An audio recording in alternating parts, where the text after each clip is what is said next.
कोर्नेवाडी येथील जिल्हा परिषद शाळेत भरला आनंद बाजार।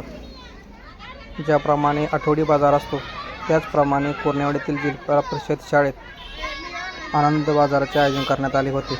या बाजारात मुलांनी अगदी पालेभाज्या, फळे, खाऊचे पदार्थ इत्यादी विकण्यासाठी आले होते।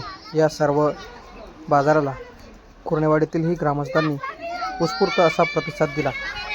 शैक्षणिक ज्ञानाबरोबर सामाजिक ज्ञान, आकडेमोड, बेरीज, वजाबाकी या गोष्टी शिकता याव्यात म्हणून या आनंद बाजाराचे आयोजन करण्यात आले होते, असे जिल्हा परिषद शाळेतील मुख्याध्यापिका व सहशिक्षिका यांनी सांगितले।